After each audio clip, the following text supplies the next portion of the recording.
ہمارے یہاں قاری غائب ہو چکا ہے شاعروں میں بھی. آپ کس بنیاد پہ کہیں گے کہ یہ شعر بڑا ہے یہ شعر چھوٹا ہے؟ یہ کوئی میرے اور آپ کے احساس پہ تھوڑی رکھا ہوا ہے. انسانی خوبصورتی آپ پہ کیا اثر ڈالتی؟ یہ اگر آپ لفظ سے تعلق میں تہداری پیدا نہیں کر سکے تو آپ اس کا جواب نہیں دے سکتے. لفظ جاننے کی اولین سطح شاعری میں کیا ہے؟ لفظ کا دروازہ کھلتا ہے شاعر کے لیے. آپ لفظ کو کچھ دیے بغیر اس سے لے نہیں سکتے کچھ. یہ کام اگر نہیں آتا تو شاعری اٹیمپٹ نہیں کرنی چاہیے. سب سے پہلے شاعر کو یہ باور کروانا ہوگا کہ اس کے شعر میں کوئی ندرت مضمون کی یا خیال کی پیدا ہوئی ہے تو وہ کرافٹڈ ہے، اس کی تکے میں نہیں ہو گئی. معیاری ریڈر فارسی کی روایت میں کوئی ہو تو آپ بس 2 معیار رکھ لیں. اور اردو میں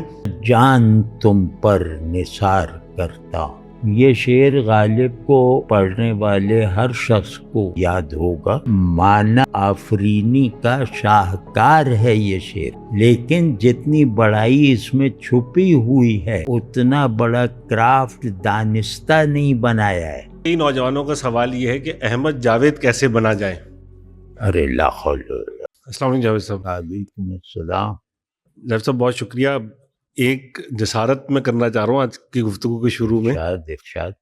کچھ دوستوں نے یہ سوال کیا ہے کہ جس طریقے سے آپ شعر کو دیکھتے ہیں، شاعری کو دیکھتے ہیں، شخصیات کو دیکھتے ہیں، یعنی آپ کو ایک تناظر ہے ہر موضوع کو دیکھنے کا، تو خاص طور پہ کئی نوجوانوں کا سوال یہ ہے کہ احمد جاوید کیسے بنا جائے؟ ارے لا حول. بس لیٹے رہیں تو بن جائیں گے. ہاں واقعی آسان ترین نسخہ ہے کہ بس لیٹے رہیں. کیونکہ اصل میں اس کا مقصد سوال کا یہ تھا کہ جس طرح ہم نے شعر فہمی میں دیکھا کہ ہم شعر ایک لفظ پڑھتے ہیں، عام شعر بھی جو ہم نے پڑھے ہوتے ہیں، تو وہ جو تعلق ہے کہ کسی لفظ کو، کسی شعر کو، اس سے جو اس کا تعلق ہے، اس پوری کائنات میں، اس پورے لفظ کے اندر جو پورے شعر سے تعلق ہے، یہ آپ نے جو دیکھنا شروع کیا، یہ تربیت آپ کی کیسے ہوئی؟ ہاں یہ مطلب میری تربیت کسی خاص اصول کے تحت نہیں ہوئی ہے. یہ کہنا چاہیے کہ ایک روایت میں رہتے ہوئے ہوئی ہے، اور وہ روایت آج جیسے معدومی کے خطرے سے دوچار ہے.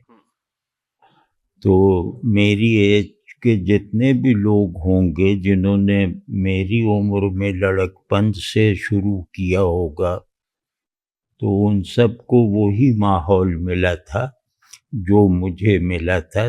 بس فرق یہ کہ کسی کے استاد بہت بڑے تھے، کسی کے استاد مثال کے طور پہ اتنی شان کے نہیں تھے.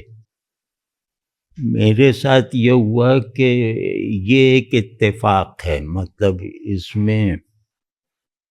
اس اتفاق کو جیسے اپنے لیے ریپیٹ نہیں کیا جا سکتا یا پیدا نہیں کیا جا سکتا، کیونکہ آدمی ماضی کی کسی تسلسل میں پیدا ہوتا ہے تو وہ تسلسل اس کے ذہن کی تعمیر میں بہت حصہ لیتا ہے. یعنی ماضی کا کوئی کیسا بھی تسلسل ہو، تعلیمی تسلسل ہو، نسبی تسلسل ہو، تو اس تسلسل کا اگر میں اس تسلسل میں پیدا ہوا ہوں، آنکھیں اس تسلسل میں کھولی ہیں، تو اس کے نتیجے میں میری شخصیت کی بنیاد پڑ جاتی ہے. اس حالت میں کہ مجھے شخصیت کا مطلب تو کجا اپنا نام بھی شاید نہ آتا ہو. تو میرے ساتھ یہ اتفاق ہوا کہ میں جس گھر میں پیدا ہوا، دادا کے اپنے گھر میں، تو وہاں سب لوگ بہت صاحب علم اور بہت مہذب تھے، ایک تہذیبی برتری کے احساس کے ساتھ. تو وہ بری بات ہے لیکن بہرحال وہ تھے. تو وہاں اس بات کو بہت اہمیت دی جاتی تھی ہمارے گھر میں، جو کہ لفظ صحیح بولا ہے، تلفظ صحیح ہے یا نہیں، لفظ کا استعمال صحیح ہے یا نہیں. اور پھر کیونکہ میری دادی فارسی جانتی تھیں، وہ سب پڑھا ہوا تھا انہوں نے، میں نے فارسی انہی سے پڑھی آمدن نامہ وغیرہ، تو ان کا ذوق، لسانی ذوق بہت پختہ تھا، کیونکہ ان کے والد بھی بہت تعلیم یافتہ تھے. یہ اللہ کا شکر ہے کہ میرے دادا کے پردادا تک بہت تعلیم یافتہ تھے جدید علوم میں. تو ان کے یہاں یہ تھا کہ لفظ کا غلط استعمال وہ واقعی طبیعت کو مقدر کر دیتا تھا. اب اس ماحول میں دیکھتے ہوئے ظاہر پڑھا تو وہ بڑا، جیسے میرے والد ہیں، میرے دادا کے سامنے کوئی لفظ غیر فصیح بول دیا. غیر فصیح کا مطلب ہے کہ وہ عامیانہ لہجے میں یا عامیانہ جو محاورات ہوتے ہیں دیہات وغیرہ میں وہ بول دیا، تو جس طرح میری دادی یا دادا کو تکلیف ہوتی تھی، ایک ہوتا ہے تربیت کا غصہ، سختی، جیسے جوش ملیح آبادی صاحب میں تھی، وہ بھی ٹوک دیتے تھے اگر آپ، تو ایک لگتا تھا کہ انہیں اس سے تکلیف پہنچی ہے، یعنی کہ لفظ کا غلط یا غیر معیاری استعمال ہمارے ارد گرد موجود لوگوں کو تکلیف پہنچاتا تھا. اب یہ دیکھنا لفظ کے ساتھ گویا ماں باپ جیسے ہی ماں باپ سے تعلق میں بنیاد یہ بن گئی نا. ہر وقت یہ رہتا تھا، یہ لفظ غلط بول دیا، یہ گنوارو زبان کہاں سے سیکھی، اور بچوں کو ذرا الگ رکھنے کا اہتمام اس طرح کا تھا. یہ یو پی میں ایک رواج بھی تھا. تو اس سے میں نہیں جانتا تھا کہ لفظ غلط کیا ہے، صحیح کیا ہے. ہوگی کچھ 4 برس کی عمر ہوگی، تختی لکھنا بھی اس وقت شروع نہیں کی. تو یہ میں جب دیکھتا تھا یہ لوگ کن باتوں پہ برا مان جاتے ہیں. تو بچے کا ذہن جس سچویشن کی کیفیت، یعنی اس احساس کی پیدائش کا ماحول وہ دیکھ رہا ہے نا، تو وہ اس کی سمجھ میں کچھ نہیں آ رہا. تو بچے کے سمجھ میں آنے سے پہلے کے جو مشاہدات ہوتے ہیں وہ اس کی ذہنی اور طبعی سطح کو فیصلہ کن انداز میں کیٹیگرائز کر دیتے ہیں.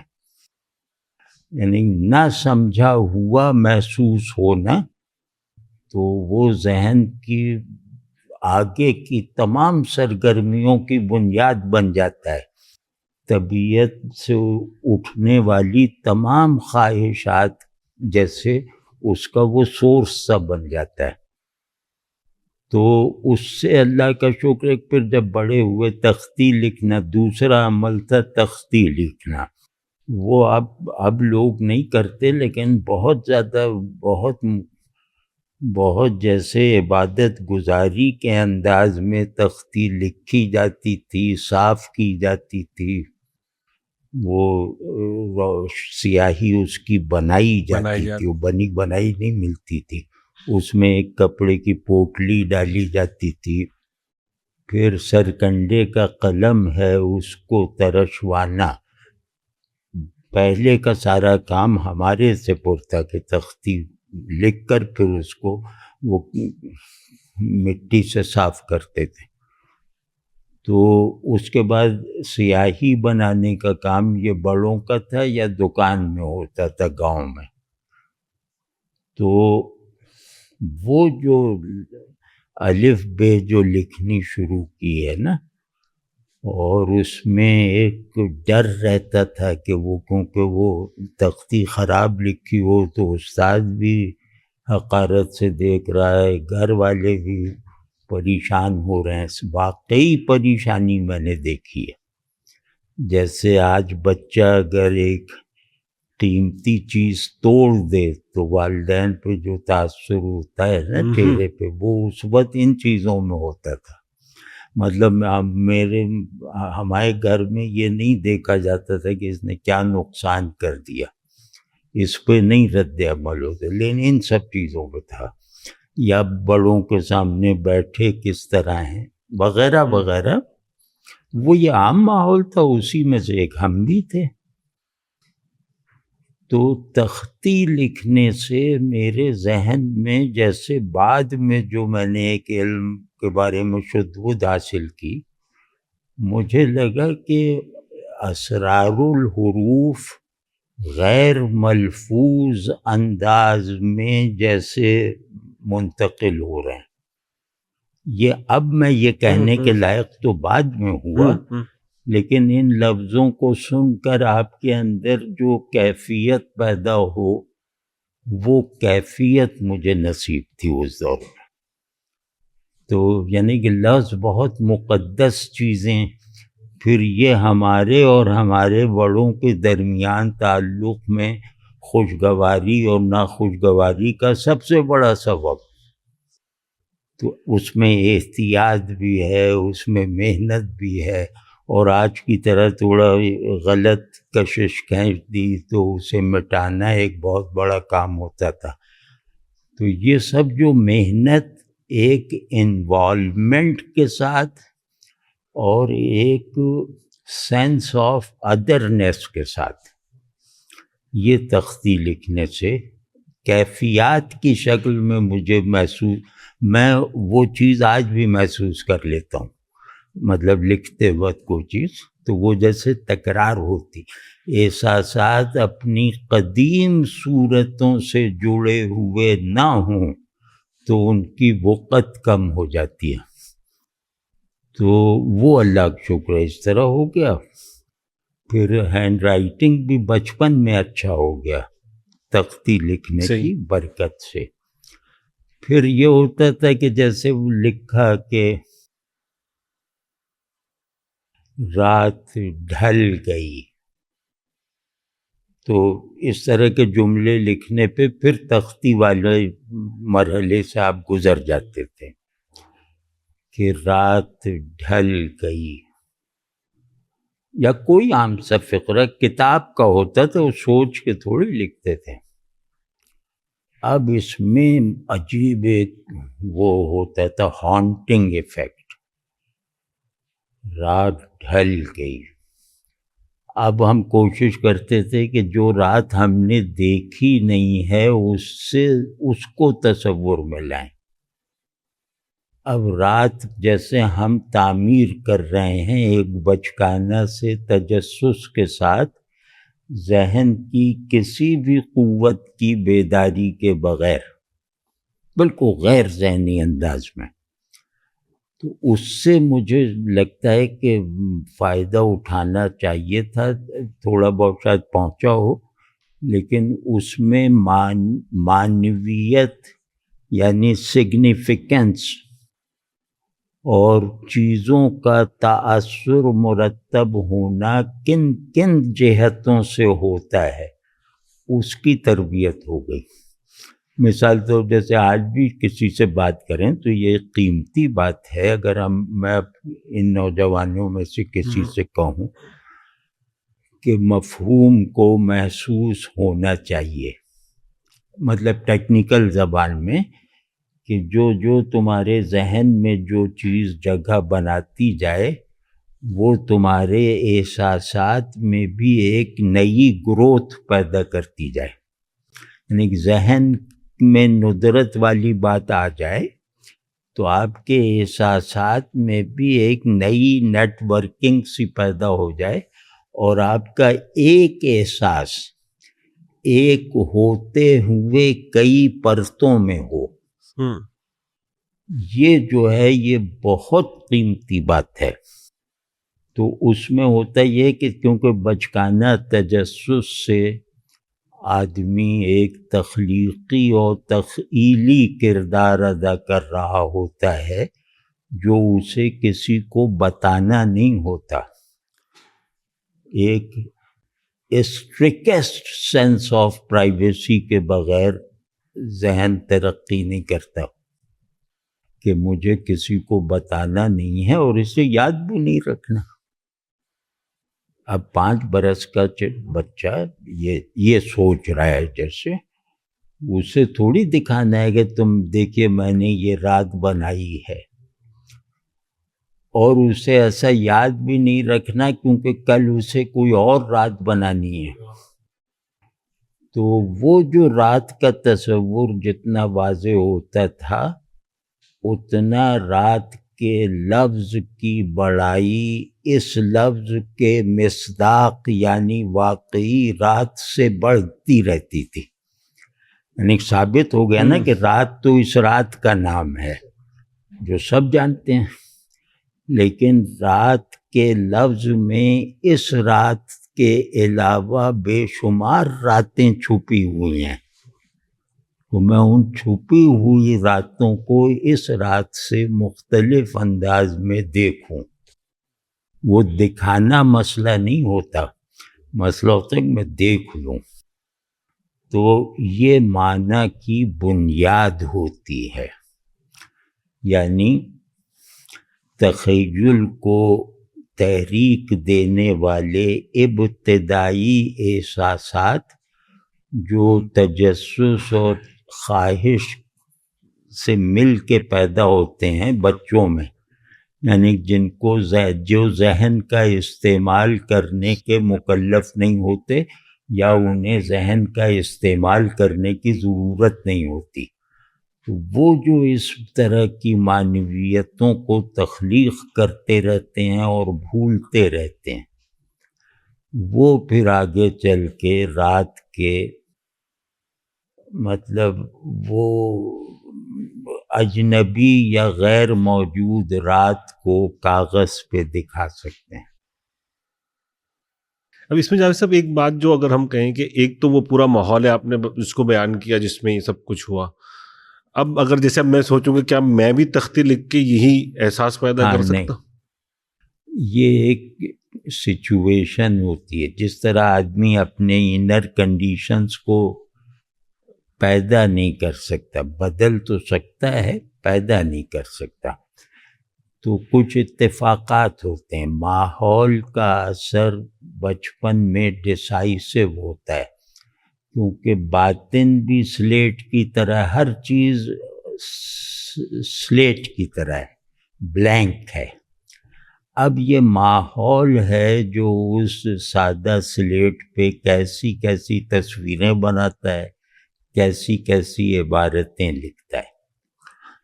وہ اس میں میرا کوئی دخل نہیں ہے. وہ میں بچہ ادر ڈائریکٹڈ ہوتا ہے نا. بچے کا سب سے پہلا میڈیم آنکھیں ہوتی ہیں اور اس کے سارے معانی اور احساسات اور اس کے اندر کے فیصلے جو خواہش کی صورت میں ہوتے ہیں وہ ملفوظ نہیں ہوتے، یعنی لفظ میں نہیں ہوتے اور غالباً لفظ جاننے والوں سے زیادہ پرزور ہوتے ہیں.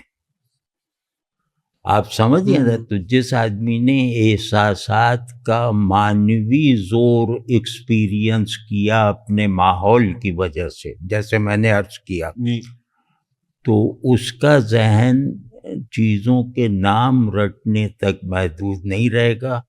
اس کا ذہن لفظ کو سمبل بنائے بغیر اپنائے گا ہی نہیں. یعنی اس کی گفتگو بھی پھر ایسی ہو جائے گی، اس کا سوچنے کا انداز ایسا ہو جائے. مثال طور پہ کہ کسی کو دودھ اچھا لگتا ہے پینا، تو اگر یہ آدمی اس ماحول سے گزرا ہوا ہے اپنے بچپن میں، تو یہ دودھ کی طلب کو کھینچ کر بہت میٹافزیکلائز بھی کر سکتا ہے، آئیڈیالائز بھی کر سکتا ہے.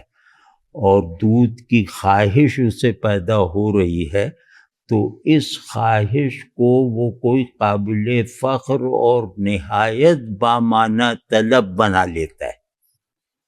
تو اب آپ سوچیں کہ جن لوگوں سے، جن چیزوں سے، جن آبجیکٹ سے میرا بس معاملات والا تعلق ہے یا بس باڈی بیسڈ تعلق ہے، وہ آدمی کتنا خوش نصیب ہے کہ وہ باڈی بیس کو گرا دے اور وہ دودھ پیتے ہوئے گویا علم کو کشید کرنے کا تجربہ حاصل کر رہا ہے۔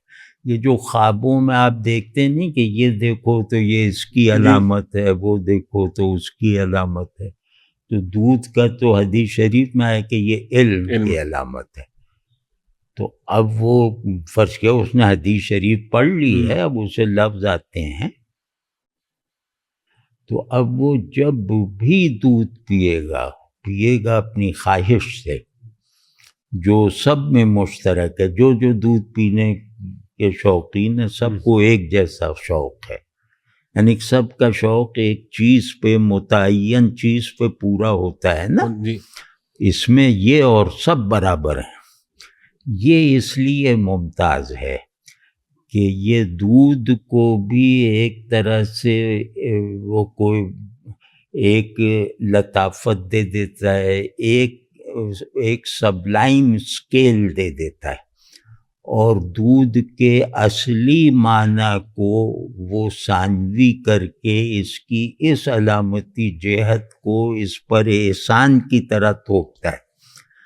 تو اب میں مرا جا رہا ہوں دودھ کے پیتے وقت، میں محسن بن گیا اس کا، یعنی کچھ بھی اس میں صحیح غلط یہ سب نہیں دیکھا جاتا ہے، اس میں دیکھا جاتا ہے اس وقت تمہاری کیفیت کیا ہے۔ کبھی آپ دو پیاسے نوجوانوں کو، اگر آپ استاد ہیں تو آپ ان کو ایک افطار کے وقت مثال کے طور پہ دونوں نے روزہ رکھا ہے، افطار کے وقت وہ جب پیاس بجھائیں گے اپنی، تو جب وہ مطمئن ہو جائیں کہ ہماری دن بھر کی پیاس بجھ گئی، تو ان سے یہ پوچھیں کہ کیسا محسوس ہوا۔ تو جس کا بچپن اچھے سرپرستوں میں نہیں گزرا یا ایک بہت پروڈکٹیو ماحول میں نہیں گزرا، وہ اس سوال ہی کو نہیں سمجھ پائیں گے کہ بھئی ہم دونوں سے کیوں پوچھا جائے، بھئی بڑی پیاس لگی تھی، پی لیا، ایک سکون نصیب ہو گیا اور جسم میں طاقت آ گئی، یا یوں گر رہے تھے کھڑے ہو گئے، سب یہی جواب دیں گے۔ یہ اگر ہے تو آپ نے اپنے آدمی ہونے کے سفر کو درست ساز و سامان کے ساتھ جاری نہیں کیا۔ یعنی زیادہ سفر آپ کا معمولی ہو تو آپ مکے بھی چلے جائیں کیا ہوگا؟ زیادہ سفر اگر مثال کے طور پہ حضوری ہو تو آپ گجر نالے کے محلے میں بھی چلے جائیں تو وہ کعبے جانے سے والے سے بہت ہو جائے گا۔ یہ سب باتیں جو ہیں نا، یہ آج کل میں یہ دیکھ رہا ہوں اور مجھے بہت زیادہ وہ بے چینی سی رہتی ہے کہ یہ لڑکے کن چیزوں سے محروم ہیں اور اس محرومی کو انہوں نے گوارا کر لیا ہے۔ مطلب یہ لوگ اپنے باطن سے معانی اور احساسات کا ایک کی پیوند کاری کا ایک آٹومیٹک تسلسل نہ رکھتے ہیں، نہ اس کے طالب ہیں، اور نہ رکھنے کو کوئی نقصان نہیں سمجھتے۔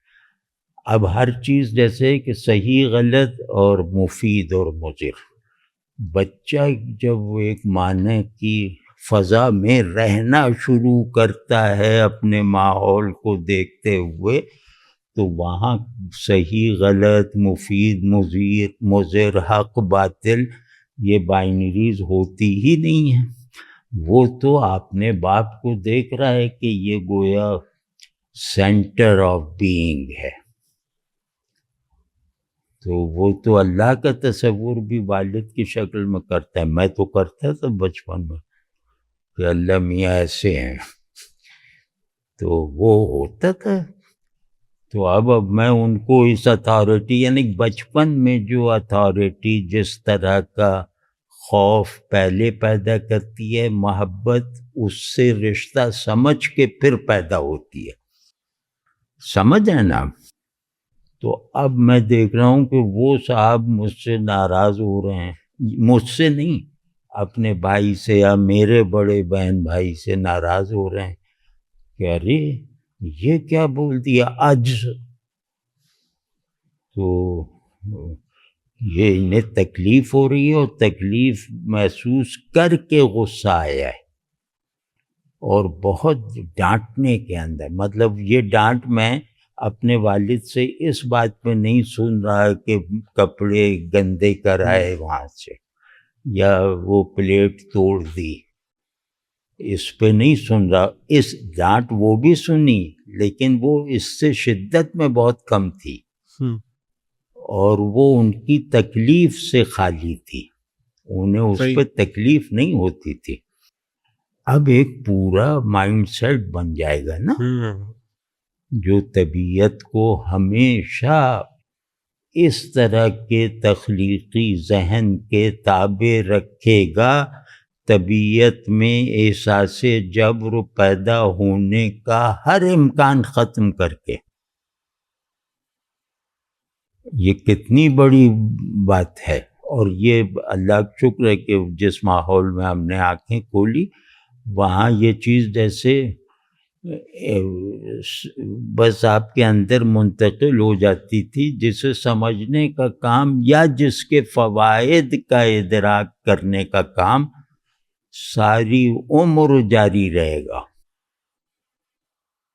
جیسا اگر میں یہاں پہ یہ کہہ سکتا ہوں کہ ہم اب جو دیکھتے ہیں اپنے آپ کو بھی دیکھیں اگر ہم، تو کیا لفظ سے یہ جو تعلق ہے یہ کمزور ہونے کی وجہ سے جو ہم شعر پڑھ لیتے ہیں یا شاعری کر لیتے ہیں لیکن اس کے اندر نہ وہ گہرائی یا وہ سادگی میں وہ معنی خیزی نہیں آ پاتی جو کہ آنی چاہیے، یہی وجہ ہے کیا؟ ہاں، بہت بڑی وجہ، اور بڑی وجہ یہی ہے. لیکن اس سے بھی قدیم، یعنی کہ وہ جو کازیشن والی لکیر کھینچے تو اس کا جو اس سے بھی پہلے کا کاز ہے وہ ہے تعلق میں خود سے پردگی، مبالغے اور تخیل کا کردار نہ رہ جانا.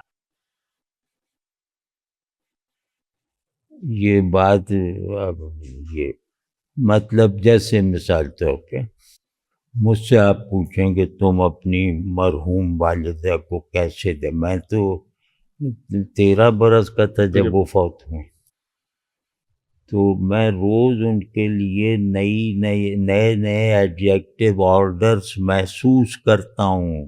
74 برس عمر ہو گئی ہے، کوئی دن ایسا نہیں جاتا کہ ان کی کمی کا احساس پیدا ہوتا ہے اور پھر ان کو میرے لیے نئے سرے سے موجود کرتا ہے. کوئی دن نہیں جاتا آج تک. مثال تو وہ والدہ کی بات کی، تو اسی طرح جیسے کبھی کسی سے کوئی اس طرح کے فلرٹ وغیرہ کرنا ہو تو ادب پارے تخلیق کیے ہیں، وہ عامیانہ زبان وغیرہ نہیں ہے. وہ جیسے راکشش افلاطون کی زبان بول رہا ہے، سمجھ رہے ہیں نا آپ. تو آج لڑکوں کو لائیے جن کا بہت بڑے عاشق ہوں کسی واقعی معاملے کی وجہ شخصیت کے، یعنی جیسے کسی خاتون کا عاشق لائیے، اس سے کہیے کہ ذرا اپنے محبوب کے حسن کو مطلب اس کو پینٹ کر دو لفظوں میں، اس کو ری امیجن کر کے دکھاؤ، آنکھیں اس کی کیسی ہیں.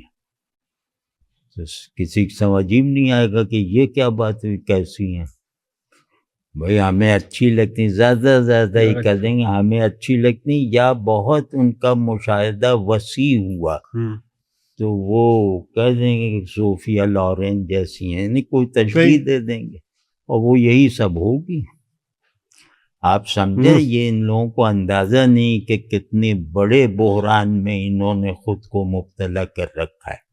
ان کے لیے ہر شے اپنے سب سے پرائمری اور سب سے زیادہ جبری حدود تک محدود رہ گئی ہے، اور ہر شے اپنی تاثیر میں، اپنی سینسیشن میں یکساں ہو گئی ہے۔ یہ کبھی ہو سکتا ہے کہ میرے اور آپ کے احساسات ایک جیسے ہوں، ایک ہی واقعے میں؟ یہ کبھی ہو سکتا ہے کہ میں چھڑی کو دیکھوں اور آپ دیکھیں تو ہمارا جو اس کا وہ ہوگا کہ چھڑی دیکھی ہے کیسی ہے، وہ کبھی ایک ہو سکتا ہے؟ تو کہیں گے کہ دیکھنے کیا کیمرے سے، وہ موبائل میں ہر وقت کیمرہ ہے، اس سے کھینچ لو، اور اسی پہ ان کا اعتقاد ہے کہ چھڑی اصل میں یہ ہے اور سب کے کیمرے میں وہی ہے۔ یہ بہت خوفناک صورتحال۔ اسی طرح نفرت، جو بنیادی جذبے تعلق کے ہیں، یعنی کہ آدمی اصل میں تعلق کا نام ہے۔ اس سے آپ اس کا علم کھرچ دیں، اس کی بینائی چھین لیں، کچھ بھی کر دیں، آپ اس کو کھرچتے چلے جائیں، ایک آخری جوہر رہ جائے گا، تعلق کی صلاحیت اور شعور۔ اس کو جیسے ہی آپ کھرچیں گے، آدمی غائب۔ یا اگر آپ نے پہلے تعلق کو کھرچ دیا تو علم اور یہ سب چیزیں یہ بھی آدمیت کے سانچے سے نکل جاتی ہیں۔ واضح ہے نا؟ اب یہ تعلق کا بحران پیدا ہی اس وجہ سے ہوتا ہے کہ ایک تو یہ کہ آپ اظہار تعلق کے الفاظ نہیں جانتے۔ یہ میں ایک سبب بتا رہا ہوں، اس پہ زیادہ تفصیل میں نہیں جاتے، وہ بہت اخلاقی بات ہو جائے گی۔ اظہار تعلق کا، انفرادی احساس تعلق کا، جذبہ تعلق کا، وجہ تعلق کا انفرادی اظہار کر کے دکھاؤ۔ کسی کے لفظ دوسرے سے اتفاقاً ملتے ہوں لیکن ان لفظوں کا سینٹیکس مختلف ہو جائے، جیسے یہ نا کہ وہ میں سناتا ہوں، محبوب کا وہ جو ہوتا ہے بالکل باڈی اسکیل پر، وہ بہت عارفانہ بلندی وغیرہ نہیں، یہ تیری چشم فسوں گر میں کمال اچھا ہے، کیونکہ آنکھ محبوب کے لیے بہت اس کی اٹریکشن کا سب سے بڑا سبب یا پہلا سبب ہوتی ہے نا، کیونکہ اس میں اپنے دیکھے جانے کی کیفیت ہوتی ہے کہ ان آنکھوں نے مجھے دیکھا، سمجھنا؟ تو اب وہ یہ تیری چشم فسوں گر میں کمال اچھا ہے، ایک کا حال برا ایک کا حال اچھا ہے۔ ایک یہ سطح ہو گئی کہ یہ دو آنکھیں ہیں، ایک تو یہ ہے کہ ایک آنکھ جو ہے وہ تھوڑی سی مرجھائی ہوئی ہے، یہ مطلب نہیں ہے اس کا۔ اس کا مطلب یہ کہ تیرے دیکھنے کا یہ تو جادو کرتا ہے، دیکھتا تھوڑی ہے، تو جادو کرتا ہے، اسی نظر سے ایک جو ہے وہ دیوانہ ہو جاتا ہے اور ایک جو ہے وہ تجھے دیکھنے کی ہمت پا لیتا ہے۔ ایک کا حال برا، ایک تو یہ ہوا نا۔ اب دیکھیے یہ دوسرا، ایک ہی شاعر کے سنا رہا ہوں کہ سب لوگ جدھر وہ ہیں ادھر دیکھ رہے ہیں، سب لوگ جدھر وہ ہیں ادھر دیکھ رہے ہیں، ہم دیکھنے والوں کی نظر دیکھ رہے ہیں۔ یہ جیسے آنکھ سے تھوڑا سا بڑھ کے نظر ہو گیا نا، بالکل مختلف ہو گیا. لیکن چلو اس میں یہ ہے کہ نظر محبوب کی نہیں ہے، ان کو اس کو دیکھنے والوں ہاں، کی. یا یہ کہ وہ یہ غالباً داغ ہی کا ہے یا اللہ جانے. بہرحال شعر ہے کہ دیوانہ وار دوڑ کے کوئی لپٹ نہ جائے، آنکھوں میں آنکھیں ڈال کے دیکھا نہ کیجیے.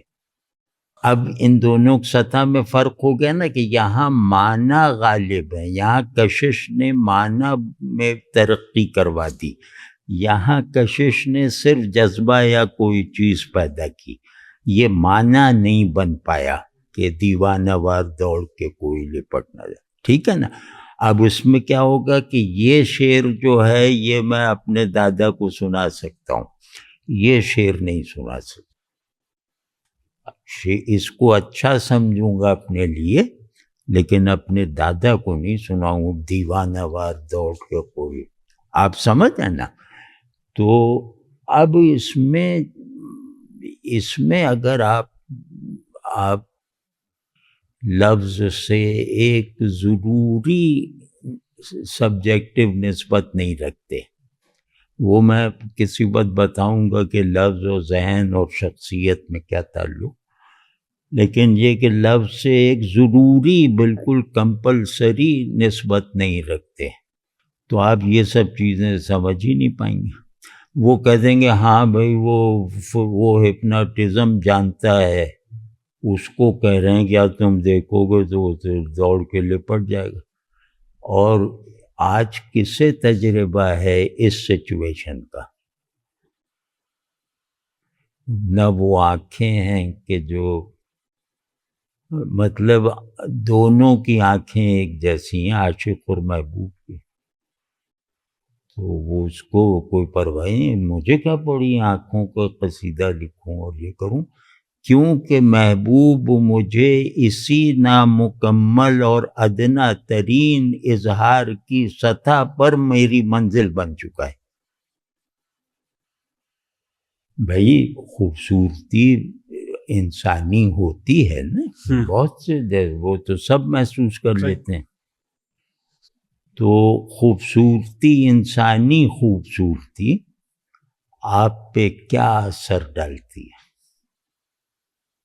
یہ اگر آپ لفظ سے تعلق میں تہداری پیدا نہیں کر سکے تو آپ اس کا جواب نہیں دے سکتے. یہ اخلاقی سوال نہیں ہے، یہ آپ کی شخصیت کا ذوق ہے. پھر ذوق کا لفظ دیکھیں، دو سطحیں ہیں، فہم اور ذوق. فہم عارضی ہو سکتا ہے، ذوق کبھی عارضی نہیں ہوگا. ذوق وجود ہے، فہم ذہنی ہے. تو آپ کا کیا خیال ہے کہ ذوق لفظ سے ایک احترام کا تعلق رکھے بغیر پیدا ہو سکتا ہے؟ مطلب مجھے اگر کیچڑ کے دو درجے معلوم ہو، کیچڑ کے 2 لفظ یا 3 لفظ معلوم ہو، تو کیچڑ سے بچنے کی قوت مجھ میں زیادہ ہوگی، یا یہ کہ مجھے جو ہے وہ پیڑ کے 4 لفظ معلوم ہیں ایک ہی زبان میں، یعنی جو میری زبان ہے، تو اس پیڑ سے لطف اندوز میں صرف ایک لفظ پر قانع آدمی سے کہیں زیادہ ہو سکتا ہوں، اور اس پیڑ کے ساتھ میرا تعلق فہم سے گزر کے ایک ہم وجودی کے احساس تک پہنچائے گا. کسی بھی چیز سے آپ صرف ان کے ناموں میں کثرت برتنے کے لائق اگر ہیں اور ایک ہی چیز کے 4 ناموں کا ایک احساساتی فرق سمجھتے ہیں لفظ کی رہنمائی میں، تو ایک ایرا پن یہ سب پیدا ہی نہیں ہوگا. آپ اپنے ہر آبجیکٹ کو پرسنلائز کر سکتے ہیں. دنیا میں انسان کی بہت بڑی کامیابیوں اور بہت ہی بڑی تمناؤں میں ایک یہ ہے کہ وہ جسے سوچے اسے اپنا بنا لے، وہ جسے دیکھے اس پر اپنا کاپی رائٹ لگا دے، یعنی انفرادیت وہ لفظ کے بغیر تو ممکن ہی نہیں ہے۔ آپ دیکھیے نا کہ پرانے کسان زمین سے اتنا فائدہ نہیں اٹھا پاتے تھے کیونکہ ان کے پاس کاشتکاری کی اصطلاحوں میں تنوع نہیں تھا، سب ایک ہی لفظ بولتے تھے۔ تو جب زبان میں ترقی ہوئی، جہاں جہاں بھی دہقانوں کی زبانوں کا شعور بڑھا، وہاں دیکھیے ایگریکلچر کہاں تک پہنچا ہے۔ تو آپ اتنے ہی ہیں جتنا آپ لفظ میں ہیں، یعنی لفظ جتنا آپ جانتے ہیں، آپ کی شخصیت، آپ کا ذہن، آپ کی پوری طبیعت اسی حد تک ہوگی۔ اب ایک دیکھتے نہیں ہیں کہ جو نظریاتی قسم کے لوگ ہوتے ہیں جو لفظ کو تحکم کے معنی میں رکھتے ہیں کہ اس کے علاوہ کچھ نہیں، بس یہ، تو یہ کتنے جیسے بنجر تعقل کے بن جاتے ہیں۔ تعقل ہوگا، منطق ہوگی، سب دلیلیں ہوں گی، لیکن وہ بنجر ہوتا ہے۔ عقل چیزوں کو، اگر عقل تخیل اور جذبہ تعلق کے بغیر استعمال ہو تو وہ چیزوں کو ویران کر دیتی ہے۔ خالص منطق جو ہے نا، یہ تو مطلب ہر چیز کو بے رس اور بے روح کر دے گی۔ خالص منطق اگر لگائیں نا سب چیزوں پہ تو خیر، تو لفظ آپ کو نئے سے نئے پرسپیکٹیوز کو تسلسل میں رکھنے کے لائق بنائے رکھتا ہے۔ آپ کا پرسپیکٹیو جو ہے چیزوں کو دیکھنے کا وہ فکسڈ نہیں رہتا، اور اگر وہ فکسڈ رہتا ہے تو وہ بہت ٹرانسینڈنس اور بہت میٹافزیکیلٹی کے ساتھ ہوتا ہے۔ یعنی آپ کا پرسیپشن فرض کیا کہ میٹافزیکل ہے، فرض کیا، اب آپ چیزوں کو میٹافزیکل تناظر میں دیکھنے کی عادت رکھتے ہیں۔ وہ میٹافزیکل تناظر کیا ہے کہ صورتیں پردہ ہیں حقیقت کا، مثال طور پہ تو صورت میں یہ ہے، میں مانتا ہوں یہ ہے، لیکن حقیقت میں یہ کچھ اور ہے، مطلب یعنی صورت اور صورت ہی میں جو ہے محفوظ حقیقت، اس میں دوئی پیدا کرتا ہے نا میٹافزیکل ذہن۔ اس وجہ سے صورت کی کشش ہمیشہ اس کے اختیار میں رہتی ہے، مطلب وہ بے بس نہیں ہوتا کہ اسے دیکھ کے اغوا کر لیا، اسے دیکھ کے اٹھا کے بھاگ گیا، بے بس نہیں ہوتا ہے۔ اچھا صاحب، اس کو اگر ہم تھوڑا آگے بڑھائیں کہ جیسے اب جو جن شعراء کو آپ نے پڑھنا شروع کیا یا پڑھتے ہیں، تو لفظ سے تعلق جو ہے وہی کیا ہم کہتے ہیں کہ وہ انسان کا ورلڈ ویو بھی طے کرتا ہے اور وہی اس کی اپنے آپ کو دیکھنے کا بھی جو تناظر ہے وہی طے ہوتا ہے۔ تو آپ جو شاعروں میں جب آپ دیکھتے ہیں تو یہ جو آپ کے نزدیک جیسے میر کو آپ بہت بڑے بیان کرتے ہیں تو وہ بھی یہی تناظر۔ بلال صاحب تو نہیں بچے یار، کچھ آج میں جوش سے تعریف کروں گا نا میر کا، ہیں کیا؟ اچھا ہاں، تو کیا اب جیسے میر ہیں تو میر کو ہم کیا جب دیکھتے ہیں تو یہی وہ چیز ہے کہ لفظ سے جو ان کا تعلق ہے اور جس طرح وہ ریلیشنز کو بیان کرتے جاتے ہیں یہی وہ وجہ ہے کیا؟ بالکل، میر اپنے ذاتی اور شخصی میلانات میں اور اپنی عادات میں ایک بگڑے ہوئے آدمی تھے۔ مطلب وہ ایسے نہیں تھے کہ میں بچے سے کہوں کہ بھائی میر صاحب جیسے ہیں بن جاؤ، شخصیت میں صحیح۔ تو لیکن جو شاعری ہے، جو اس میں ظاہر ہے کہ وہ میر حافظ کو رشک میں مبتلا کر سکتے ہیں.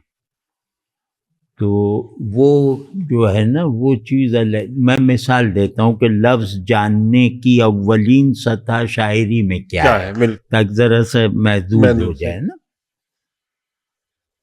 لفظ جاننے کی وہ ہے کہ لفظ میں ایک خلا ہمیشہ رہتا ہے، یعنی کسی بھی چیز کے نام میں اس چیز تک محدود رہنے والی جو ہے وہ جبریت نہیں پائی جاتی.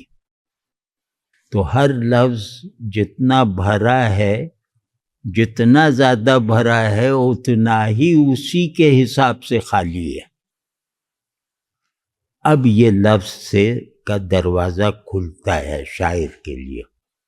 اب وہ جو خالی لفظ ہے وہ کئی طرح سے استعمال ہو سکتا ہے، وہ کہیں استعارہ بن جائے گا، اب وہ اس کے جو وضعی معنی ہیں ان میں اضافہ ہو گیا نا. بالکل. پھر کہیں وہ علامت بن جائے گا کہ اپنے وضعی معنی سے منحرف ہونا بھی قبول کر سکتا ہے، یعنی سیاہ رنگ سفیدی کے معنی میں استعمال ہو سکتا ہے. ٹھیک ہے، جیسے سیاہی ہے تو ایک جگہ ایک ڈسکورس میں سیاہی غیب کا رنگ ہے، ٹھیک ہے نا، لفظ یہی ہے. تو خیر ایک تو یہ کہ اب آپ نے لفظ کو میں اپنے کیا کنٹریبیوشن کی، آپ لفظ کو کچھ دیے بغیر اس سے لے نہیں سکتے کچھ. ایک تو یہ کہ لفظ کو آپ پرسنلائز کریں. مثال تو یہ بہت چھوٹی سطح کی میں بات کر رہا ہوں. اب اس کے بعد یہ ہوتا ہے، یہ تو مفرد لفظ کی بات ہے نا، جیسے ہم نے بچپن کو ہوتا ہے کہ ہم نئی راتیں ایجاد کرتے تھے. اللہ جانتا ہے کہ بڑا فخر اب محسوس ہوتا ہے کہ نئی راتیں ایجاد کر. تو اس میں بھی یہی ہوتا ہے کہ میں نے لفظ کو فرض کیا لغوی مفہوم سے، یعنی اس کے جنرل میننگ سے اس میں ایک اسپیشل میننگ فلنس پیدا کر دی. میننگ اور میننگ فلنس میں فرق ہے. تو میں نے اس میں ایک میننگ فلنس کی انسرٹن سی فضا داخل کر دی، اس کے لغوی معنوں کے کا انکار کیے بغیر. یعنی وہ باسی ہو گیا تھا لفظ، اس مفہوم کا ظرف بنے وہ باسی ہو گیا تھا. میں نے اسی میں کوئی بوند ٹپکا دی تو وہ کھل اٹھا. واضح ہے نا. تو یہ کام اگر نہیں آتا، شروع ہی میں نہیں آتا، تو شاعری اٹیمپٹ نہیں کرنی چاہیے. یعنی شاعر بننے کی کوشش پھر نہیں کرے. آپ کچھ بھی کر لیں آپ شاعر نہیں بن سکتے. آپ فلسفہ نظم کر دیں گے، آپ کچھ بھی کر دیں گے، شاعر نہیں ہے. یعنی اسکل آپ کی شاعر بننے کی نہیں ہے. دوسرا یہ کہ کیونکہ شعر الفاظ کا مجموعہ ہوتا ہے، اس کو کہتے ہیں کہ ایک گرامر رکھتا ہے، نحو رکھتا ہے.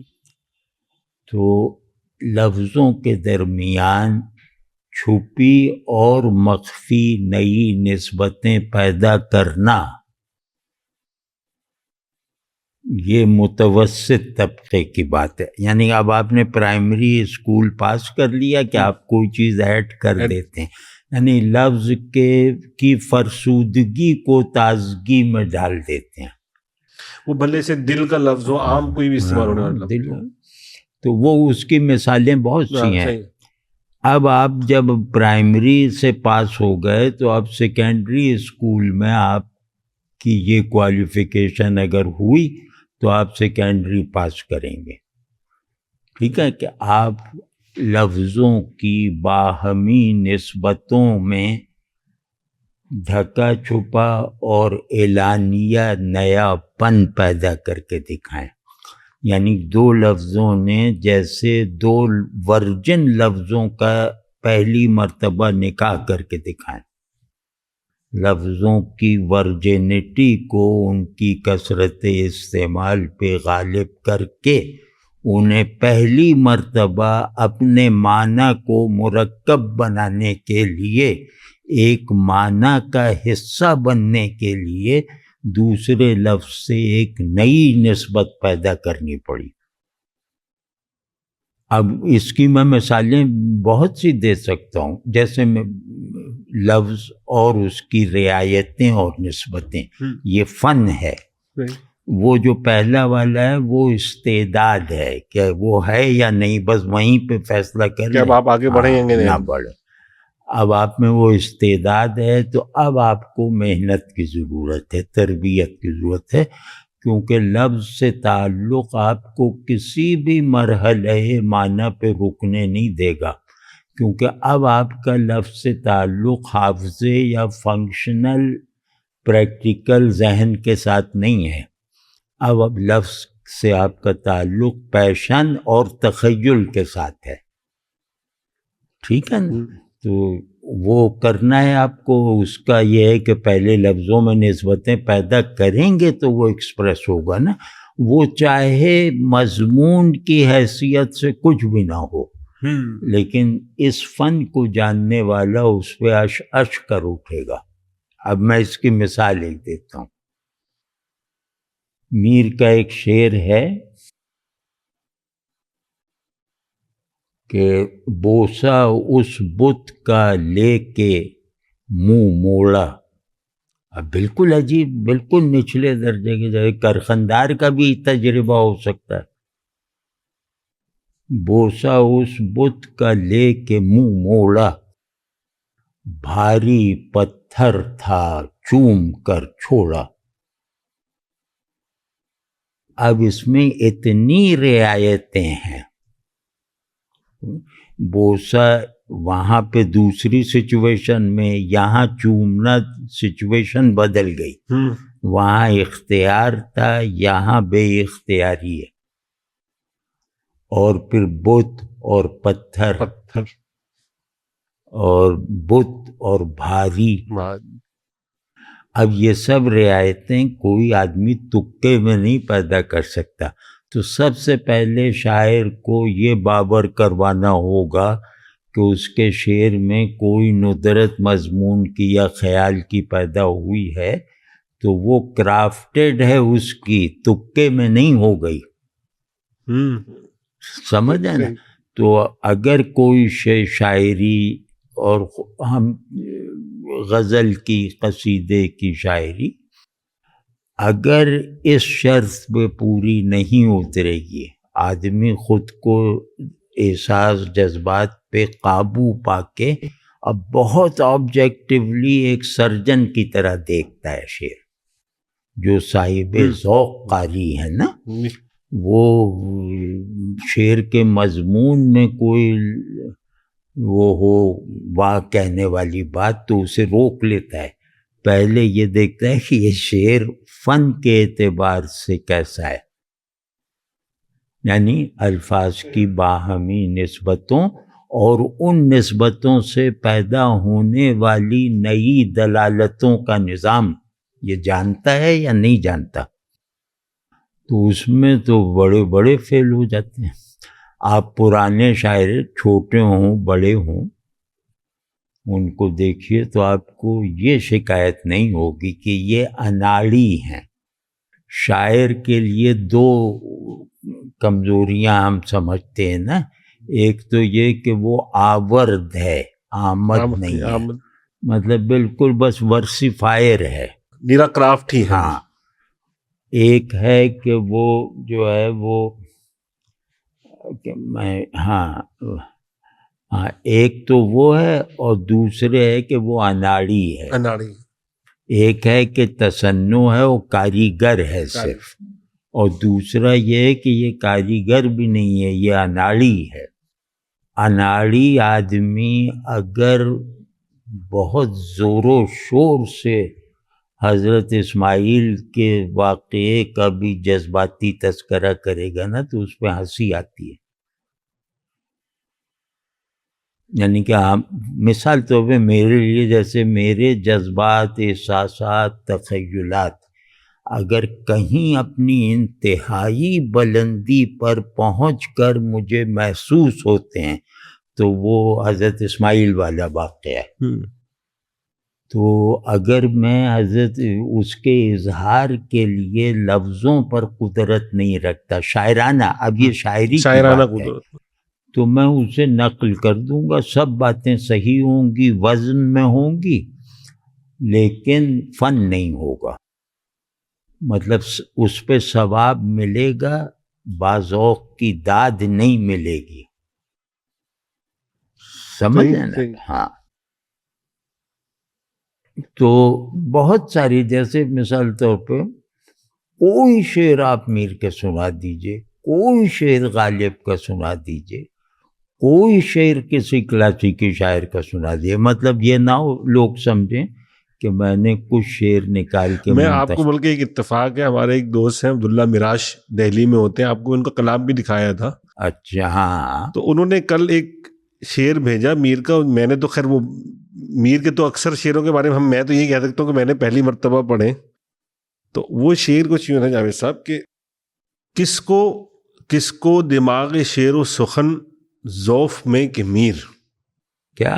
کس کو دماغ شعر و سخن ذوف میں کہ میر اپنا رہے ہیں اب تو ہمیں بیشتر خیال. ہاں ہاں، بہت زیادہ اس میں بلا تکلف یہ جو بات ہم کر رہے ہیں اس کے نوادر دکھائے جا سکتے ہیں. کس کو رہے خیال سخن ذوف میں کہ میر. ہاں، کس کو رہے خیال سخن ذوف میں کہ میر اپنا رہے ہیں اب تو ہمیں بیشتر خیال. اپنا رہے ہے اب تو ہمیں بیشتر خیال. اب اس میں سب سے اہم لفظ ہے جو کنجی کی طرح ہے، وہ ہے ذوف.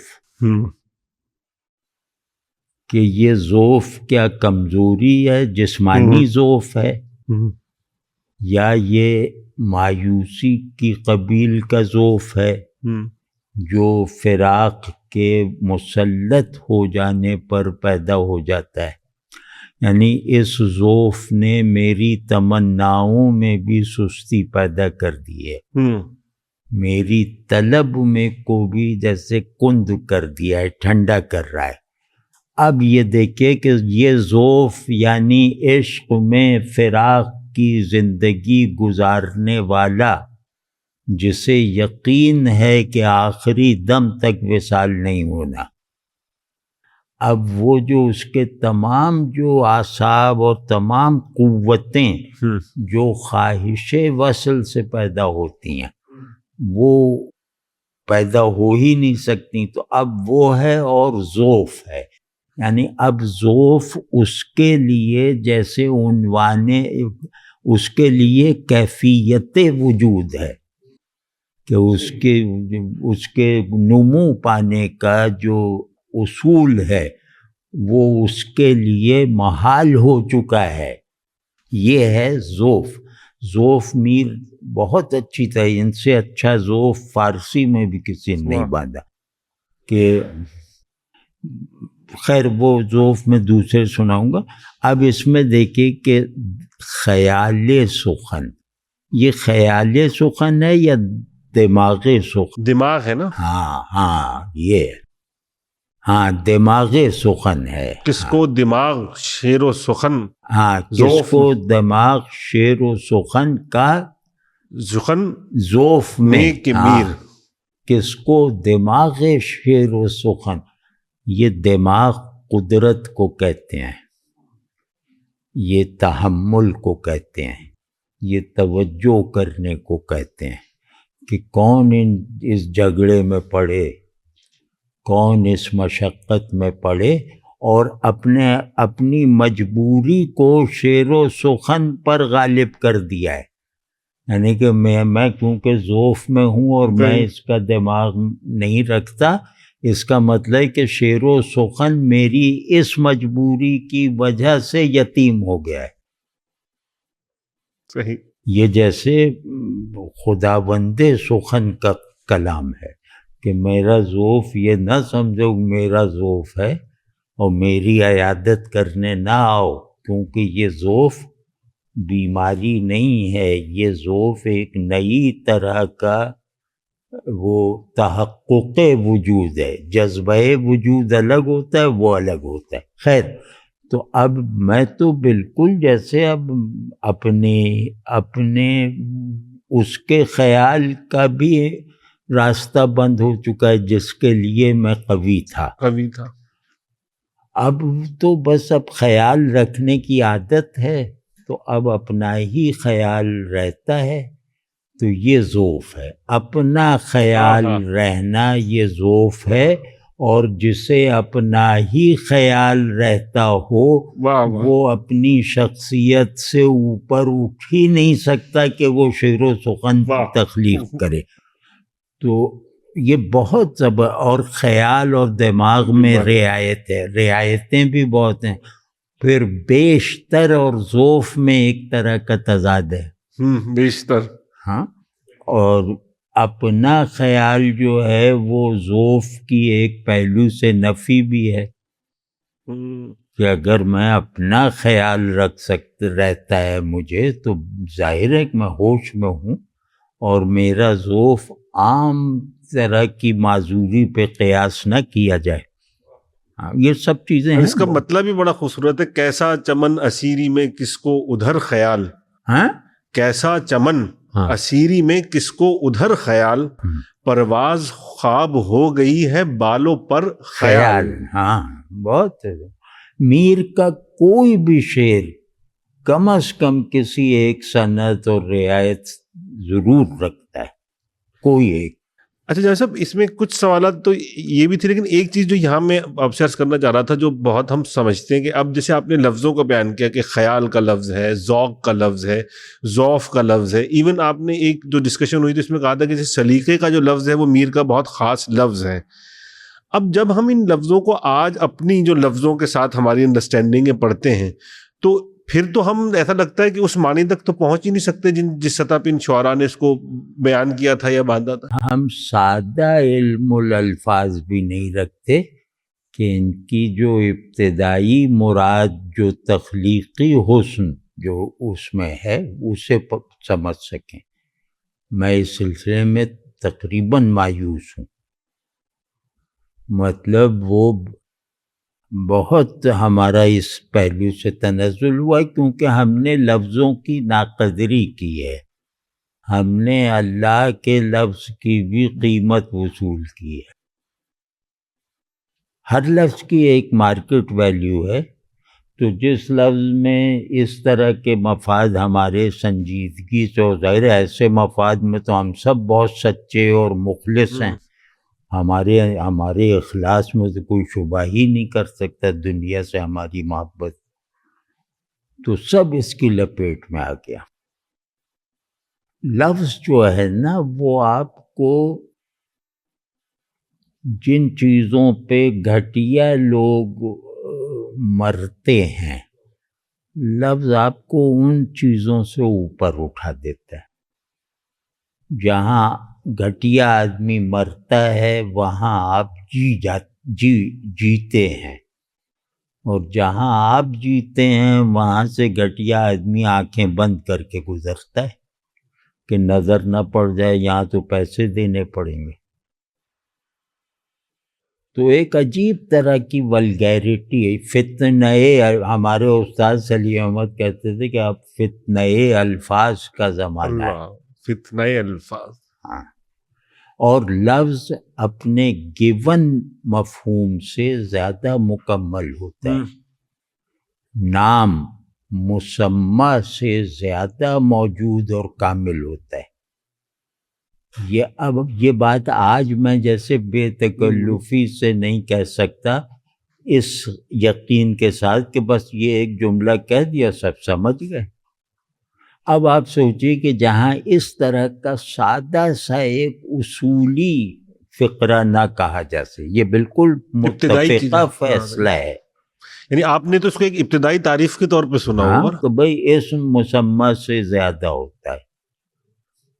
یعنی مسمى اگر اللہ الوہی نہ ہو اور اگر وہ مقدس وہ الگ کر دیں، یعنی اسما اگر دینی حیثیت، مسمى اگر دینی حیثیت یعنی حجیت اور عصمت نہ رکھتا ہو تو وہ تو معنی سے بھی بلند ہے.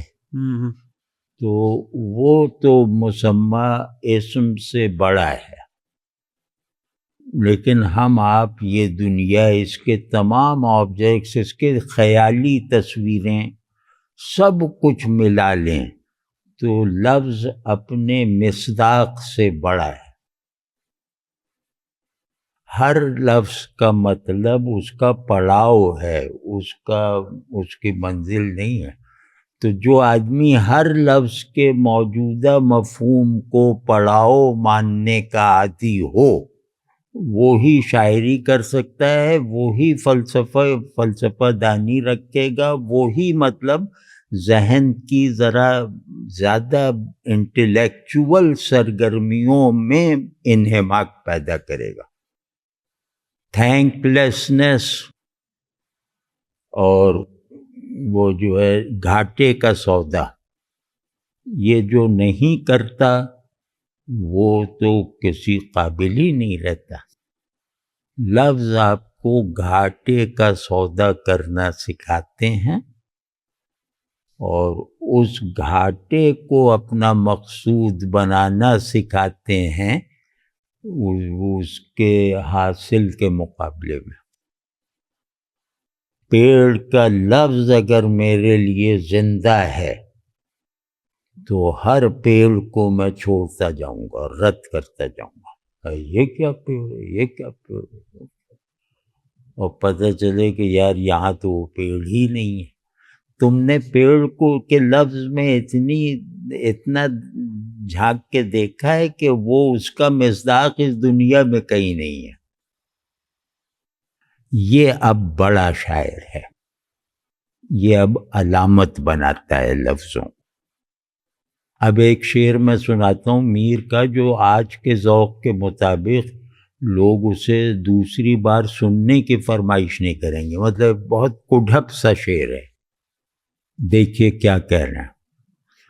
تیں آہ عشق بازی چوپڑ عجب بچھائی.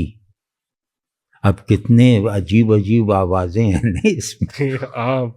تیں آہ عشق بازی چوپڑ، اب اتنا بڑا ہی مکروہ لفظ ہے نا. چوپڑ عجب بچھائی، کچی پڑی ہیں نردیں، گھر دور ہے ہمارا. تیں یعنی تو نے، اے عشق، اے شغل عشق. عشق کو بالکل ایکسٹرنلائز کرنا یہ کمال صناعی ہے. عشق تو بہت سبجیکٹو معنی اور بہت تقدس رکھتا ہے نا. اس کو بالکل جیسے ایک عام سا لفظ بنا کر اور ایک عمل سا بنا کر جس عمل سے سب واقف ہیں، یعنی ایک بساط بچھا کر اس میں وہ اس کا موجد بنایا ہے. اور بازی کا مطلب کھیل بھی ہوتا ہے اور بازی کا مطلب مصروفیت بھی ہوتا ہے. تو باختن دونوں ہیں نا کہ مصروف ہیں اور ایک یہ کھیل رہے ہیں. یہ دورے معنی اس میں داخل ہیں، ایک بھی کم کریں گے تو آپ پیچھے رہ جائیں گے اس شعر کی واقعی مراد سے. تو یہ اے عشق جو کھیل بھی ہے، جو آزمائش بھی ہے. کھیل فرحت کے لیے ہوتا ہے، آزمائش بھی کھیل کی صورت میں ہو سکتی ہے، لیکن وہ کھیلتے ہوئے فرحت کا سبب نہیں بنتی. واضح یہ کتنی گہرائیاں ہیں. اور ہاں، اور پھر یہ کہ ہر وقت کل وقتی عشق بازی، جیسے اندر جو میرا عشق ہے میں اسی میں منہمک ہوں، یا محبوب کی طرف ایسا یکسو ہوں کہ مجھے کسی اور کے لیے اپنے اندر خواہش اور احساس ہی نہیں ملتا. واضح ہے نا. تو اے عشق بازی تو نے چوپڑ ہوتی، وہ گنجفہ ایک کھیل ہوتا تھا نا جس میں گوٹیں ہوتی ہیں، آپ سمجھ لیں کہ لوڈو کا کھیل. تو وہ تو نے عجیب یہ بساط بچھا دی چوپڑ، وہ جس پہ کھیلا جاتا تھا. وہ کپڑے کا ہوتا ہے، اس میں وہ خانے بنے ہوتے ہیں. تو اب آپ دیکھیں آپ کے گوٹے ہیں، مجھے چلنی ہے اور وہاں تک پہنچنا ہے جہاں میرا گھر ہے. جہاں تک گوٹوں کو پہنچنا ہے وہ گھر کہلاتا ہے، اور بیچ والے بھی گھر کہلاتے ہیں، لیکن وہ اصلی گھر ہے. یہاں نام گھر کا ہی لیا جائے گا لیکن وہ اصلی گھر ہے. ٹھیک ہے نا. تو کہہ رہے ہیں کہ یہ جو عشق ہے یہ چوپڑ کی طرح ہے، یہ کوئی مذاق نہیں ہے، اس میں بہت مہارت بھی درکار ہے. کہ لیکن ہم نے گنجفہ کھیلا، شطرنج کے ہم چیمپئن، لیکن یہ کہ یہ چوپڑ جو بچھائی ہے ہماری آزمائش اور کھیل دونوں کے لیے، اس میں ہماری جو گوٹیں ہیں جو بڑھتی ہیں، وہ ایک نرد یا ایک گوٹ اگر دوسری گوٹ کو نہ مارے تو اس وقت تک وہ کچی ہے، تاکہ پھر اس کے بعد ہی آگے چل سکتے. تو کہہ رہے ہیں سب نردوں کو تو ہمارے داخلے ہی کی اجازت نہیں مل رہی یہاں، مطلب پہلے ہی میں پھنسے ہوئے ہیں. تو اب دیکھیے گھر ان کا ہے، پہلے گھر میں پھنسے ہوئے ہیں، اور اصلی گھر ان کا وہاں ہے.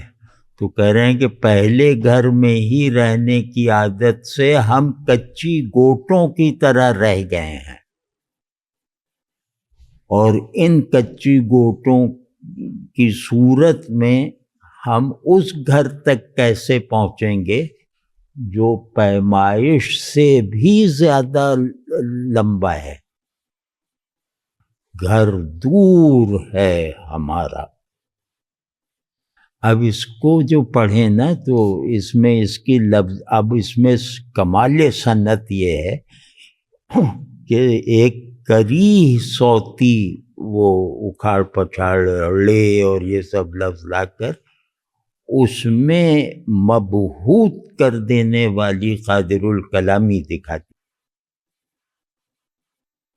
یہ بیدل کے ہاں بہت زیادہ ہے، ان کے ہاں بھی لفظ بہت اکھڑے سے ہیں، لیکن مضمون ایسا پیدا کر دیتے ہیں کہ آدمی تنگ. تو اسی طرح بہت ساری ہیں، مطلب یہ کہ وہ ہاں کہ غالب کا ایک شعر ہے بالکل سادہ، وہ تو صوت میں بہت اچھا ہے لیکن بالکل آدمی دھوکے میں آ جاتا ہے کہ میں نے اس کو بس سمجھ لیا، بات کر لی، آگے چلو، یا یاد ہو گیا بس کافی ہے. یہ شعر غالب کو پڑھنے والے ہر شخص کو امید ہے کہ یاد ہوگا، لیکن اس کو وہ زبان سے گنگناتا نہیں ہوگا، یعنی پڑھتا نہیں ہوگا، حافظے میں ہوگا. وہ دیکھیے اس میں کتنی بڑی ٹرک انہوں نے، یعنی قاری کو ذلیل کرنا، قاری سے کھیلنا، یہ شاعروں کو بہت پسند ہوتا ہے کیونکہ ان کے قاری بھی فضل خیر آبادی جیسے ہوتے تھے. واہ، غالب کے. ہاں. تو اب وہ کیا ہے، جان تم پر نثار کرتا ہوں، کیا دوسرا جان تم پر نثار کرتا ہوں، میں نہیں، ہاں میں نہیں جانتا دعا کیا ہے. یہی ہے نا، بہت سبھی کو یاد ہوگا. اب ہم نے کہا یار بڑا جان نثار ہے اور بہت اچھا، وہ آگے بڑھ گئے. وہ کہتے ہیں کہ یہ جو سادہ لفظ جو تمہیں دھوکہ دینے میں کامیاب ہیں، ان کے اندر ایک ذہنی بلوغت اور پیشگی علم کے بغیر اترا ہی نہیں جا سکتا. اس کی ہر سرسری تعریف تمہاری ناکامی ہے. بھئی اب سوچ لیا کہ غالب کو شعر ظاہر اچھا ہی ہوگا. انہوں نے کہا واہ، اور آگے چل پڑے اور کہنے دیکھیں دعا کو بھی ریجیکٹ کر دیا، یا زیادہ زیادہ یہاں تک پہنچیں گے. تو یہ بہت سنجیدہ شعر ہے اور معنی آفرینی کا شاہکار ہے یہ شعر، لیکن جتنی بڑائی اس میں چھپی ہوئی ہے اتنا بڑا کرافٹ دانستہ نہیں بنایا ہے. عام سے لہجے میں جیسے کہہ دیا، یعنی غالب کے سب سے آسان شعروں کی اگر آپ فہرست بنائیں تو اس میں یہ شعر ضرور آئے گا، ظاہر ہے. یہ آسان شعر بڑے بڑوں کا دماغ اڑا دے گا. اب اس کی تو کشش محسوس کرو. ہم کہتے ہیں ہم نہیں بتاتے، تم بھی ابھی نہ سوچو، لیکن کم از کم اس بات کو اہمیت تو دو کہ ایک آدمی تم سے کہہ رہا ہے کہ اس کے لیے بہت بڑا دماغ چاہیے واہ حقیقی واہ کرنے کے لیے.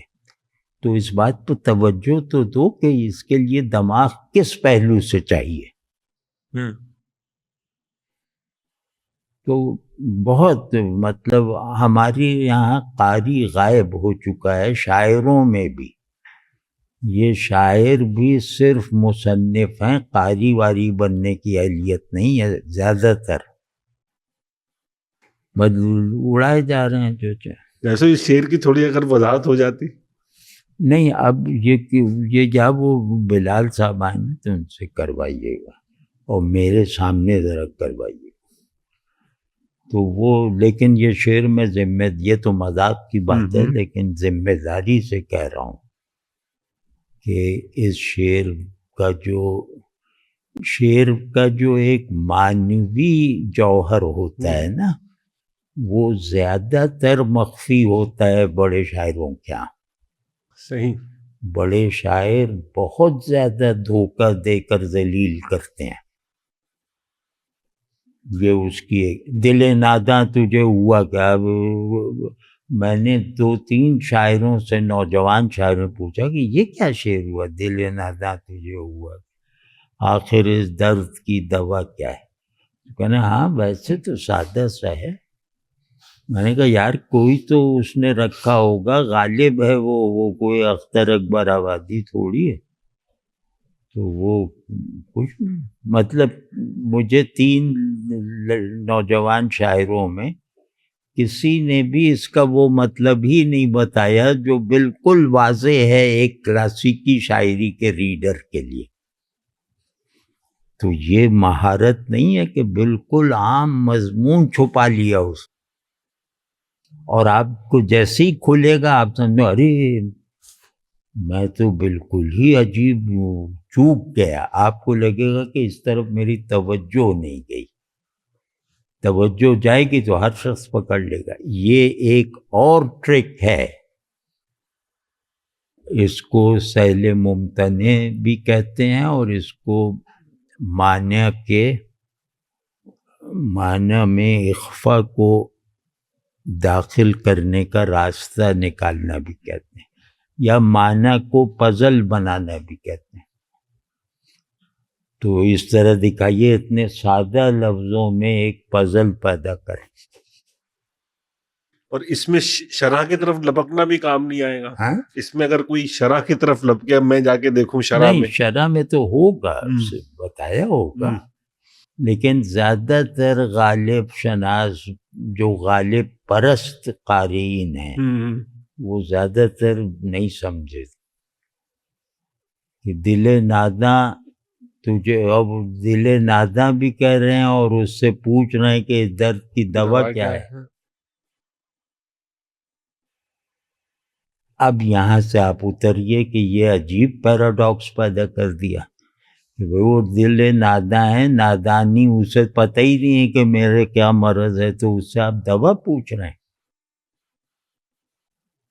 پھر اب اس میں سے معنی کی تعمیر کا عمل شروع ہوگا. فکسڈ معنی پھر بھی نہیں نکلیں گے. کہ یہاں ناداں اسی معنوں میں ہے جس معنی میں یہ لفظ مروج ہے. یہ غور کریں سب لوگ کہ دل ناداں میں ناداں اسی مفہوم میں ہے جس مفہوم میں یہ مروج ہے، مستعمل ہے. اب نادان ایسے پورے لوڈڈ لفظ کو جس میں کسی جو سلبی الفاظ ہوتے ہیں ان میں معنی فکس ہو جاتے ہیں، یعنی جس میں کسی چیز کی نفی کی جائے نا، تو جس چیز کی نفی کی جائے وہ طے شدہ ہو جاتی ہے، یعنی اس کی تعریف متعین ہو جاتی ہے. جیسے پچھلی مثال میں ذوف تھا، ذوف بھی ایک سلبی لفظ ہے. ہاں ذوف نہیں سلبی، سلبی وہ ہوتی جس پہ حرف نفی لگ جائے نا، تو وہ فکسڈ ہوتا ہے کہ نا تمام فکسڈ ہے، تمام کہیں گے تو کچھ پتہ نہیں کہاں تک پھیلا ہوا ہے. تو خیر اب اس میں بہت ساری باتیں نکلیں گی.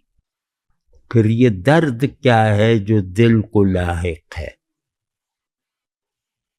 یہ درد جو اسے محسوس ہو رہا ہے، کیا اس وجہ سے محسوس ہو رہا ہے کہ یہ اسے دوا نہیں مل رہی،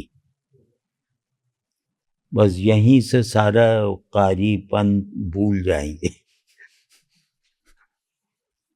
یہ بڑے لوگ ہوتے ہیں، بڑے لوگ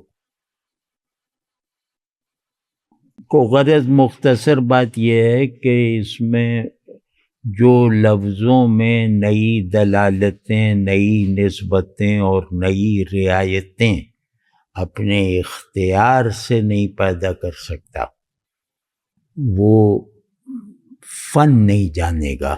مطلب اس کی شاعری وہ مطلب اوسط درجے سے اوپر نہیں اٹھ پائے گی.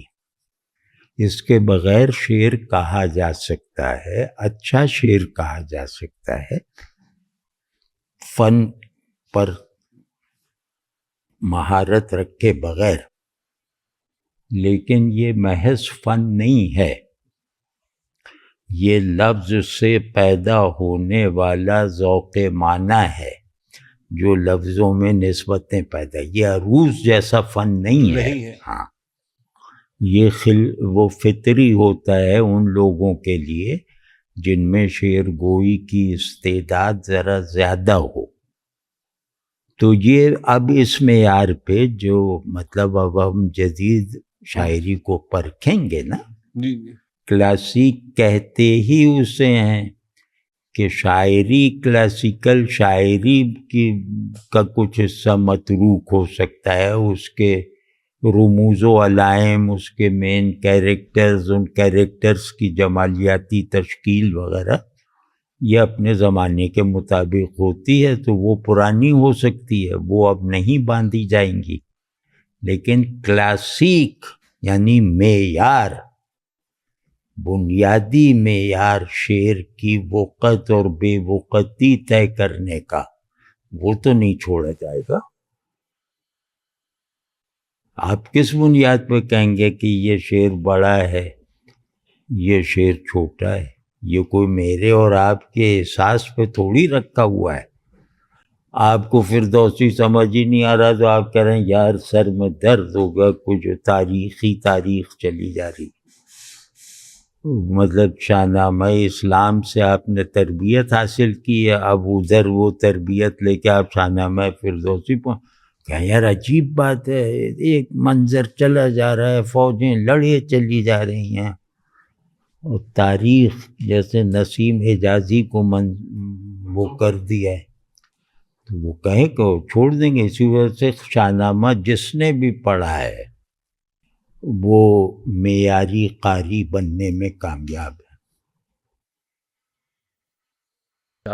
معیاری ریڈر جیسے مثال طور پہ فارسی کی روایت میں کوئی ہو تو آپ بس ایک معیار، دو معیار رکھ لیں کہ اس نے شاہ نامہ اول سے آخر تک پڑھا ہوا ہے، اور کیا اس نے اس کا کچھ انتخاب بھی دوران مطالعہ میں ٹک وغیرہ کر رکھا ہے، کیا اس نے کسی لفظ کو دیکھنے کے لیے نشان زد کر رکھا ہے کہ اس کو ذرا دیکھیں لفظ کیا ہے؟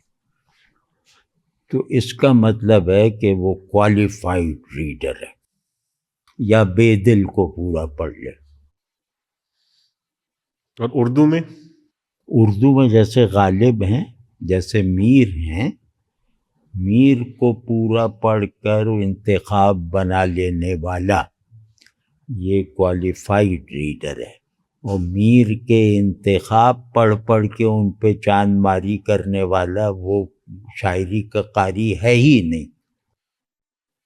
ڈاکٹر صاحب آخر میں صرف ایک چیز جو کنکلوڈ اس کو کرنے کے لیے کہ زبان اور لفظ سے جو تعلق ہے وہ شاعر وہی معیار طے کرتا ہے کہ شاعری کیسی ہے. ہاں، لیکن اس میں کئی مرتبہ ایسا ہوتا ہے کہ آپ جب میر پہ گفتگو کرتے ہیں یا کئی جگہوں پہ کہ زبان پہ قدرت کئی مرتبہ اس کے جو موضوعات ہیں اس میں گراوٹ کو بھی کیا کوئی لائسنس مل جاتا ہے یا اس کو ہم نظر انداز کر دیتے ہیں، اس کی وجہ کیا ہے؟ کیا اب ہم اخلاقی پیمانہ نہیں لگائیں گے کہ یہ شاعری اخلاقی طور پر؟ دیکھیں جمال بدصورتی ہر حال میں بد اخلاقی ہے.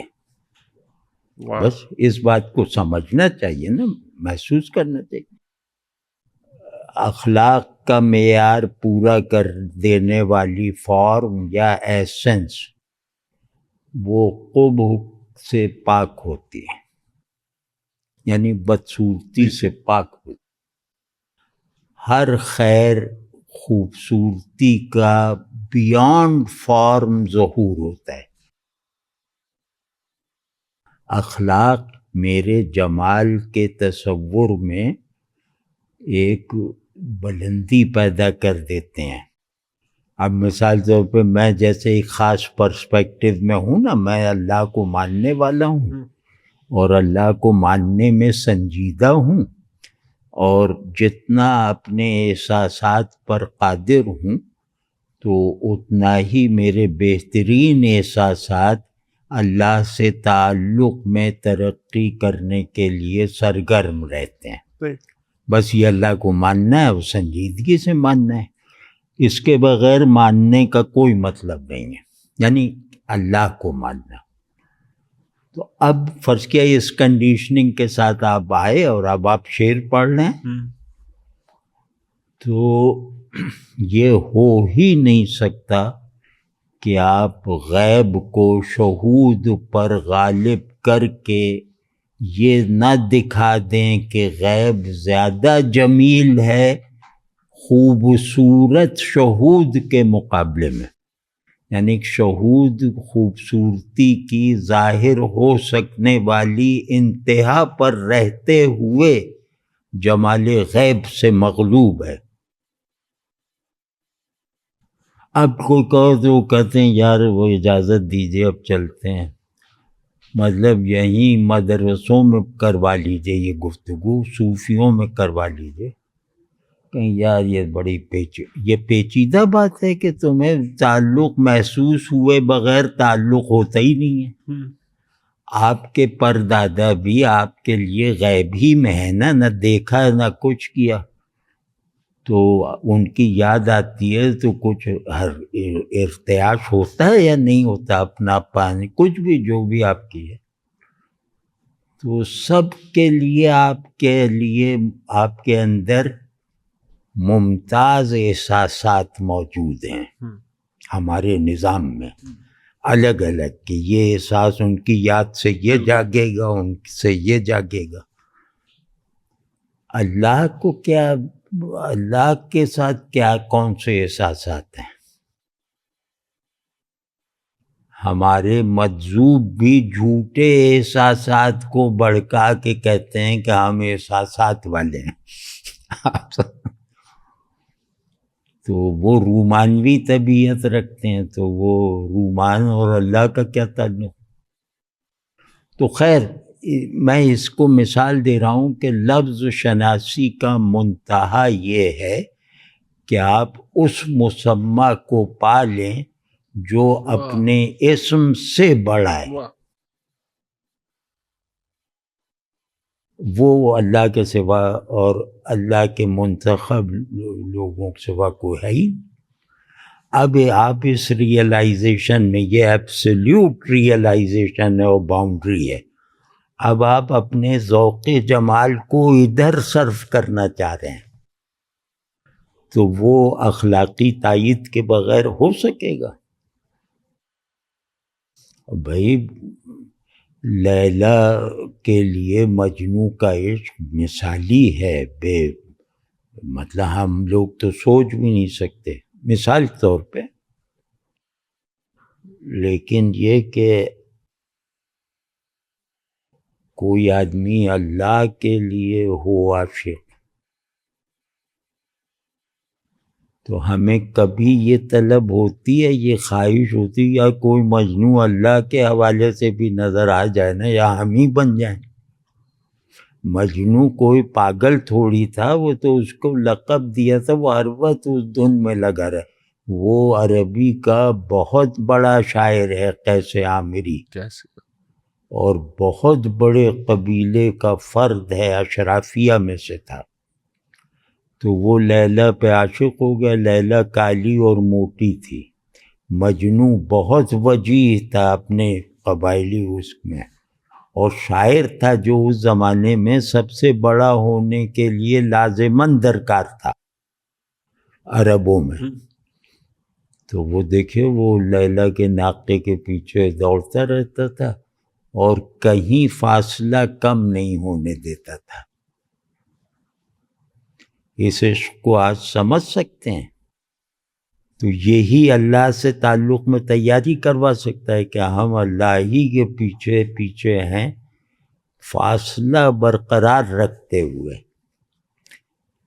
یعنی اس کے غیاب کو محفوظ رکھتے ہوئے. تو اب لوگ کہیں گے یہ کیسے ممکن، یہ نفسیاتی طور پہ ہو، یہ عقلی طور پہ، یہ سب بہانے شروع ہو جائیں گے.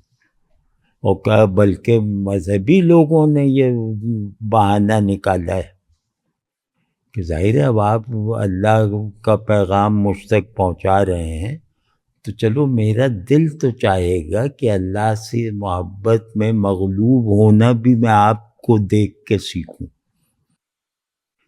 اب وہ جیسے ہی میں اس طرح کا کوئی کرتا ہوں کہ حضرت جی یہ کیا ہے، تو وہ کہتے ہیں کہ اللہ سے حب عشقی نہیں ہے، احساساتی نہیں ہے، وہ عقلی ہے. اب یہ باقاعدہ اصطلاح ہے علماء میں کہ حب عقلی اور حب عشقی. حب احساس کے بغیر ہو سکتا ہے، مطلب یہ اس لفظ کی پوری ماہیت کے خلاف ہے. حب کہتے ہیں اپنے آپ سے چھلک پڑنا.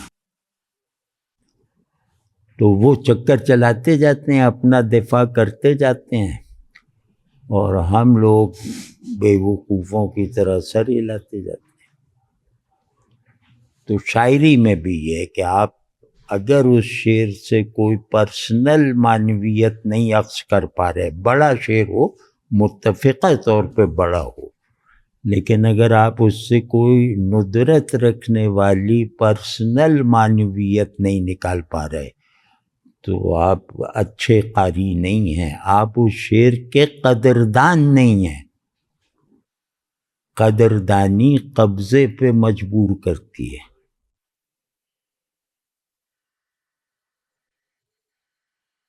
تو یہ سب ہے بھائی.